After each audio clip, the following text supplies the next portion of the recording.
बाबा नारिक અહીં અવતાર असांखे तूं न विसार दर तुंहिंजे ते आयो स्वाली तिन जा ॿेड़ा कंदे तूं पार बाबा नारिक અહીં अवतार असांखे तूं न विसार बलोचापुर जो रखिजई रायो समाज पंहिंजो पाण बणायो बलोचापुर जो रखिजई रायो समाज पंहिंजो पाण बणायो पंहिंजो नालो करियो निर्वार असांखे तूं न विसार दर तुंहिंजे ते आयो स्वाली तिन जा ॿेड़ा कंदे तूं पार दुखियनि जा साईं दुखड़ा लायो लूला लंगड़ा पाण बचायो दुखियनि जा साईं दुखड़ा लायो लूला लंगड़ा पाण बचायो पोइ मोहन खे अची तूं जार असांखे तूं न विसार दर तुंहिंजे ते आयो स्वाली तिन जा ॿेड़ा कांदे तूं पार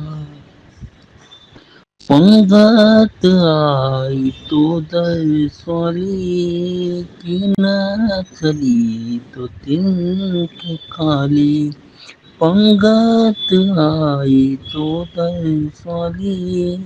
की न चली तो तिन के खाली तिन जा ॿेड़ा कंदे तूं पार असांखे तूं न विसार दर तुंहिंजे ते आयो स्वाली तिन जा ॿेड़ा कंदे तूं पार बड़े मनी में मेलो लॻाए संगीत पंहिंजा पाण घुराए बटे मनी में मेलो लॻाए संगीत पंहिंजा पाण घुराए पोइ भॼन हले चौधा असांखे तूं न विसार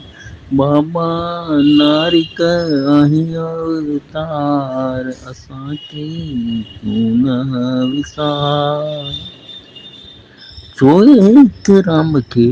चाव इहो ई प्रकट थींदा सभ में साईं चोएत राम खे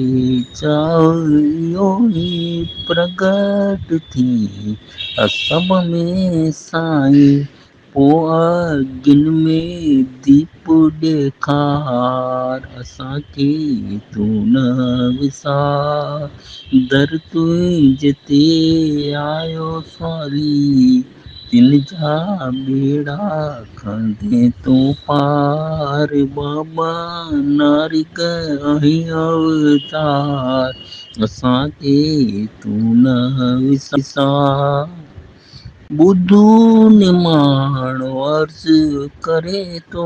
शीश त अॻियां भेट धरे थो ॿुधू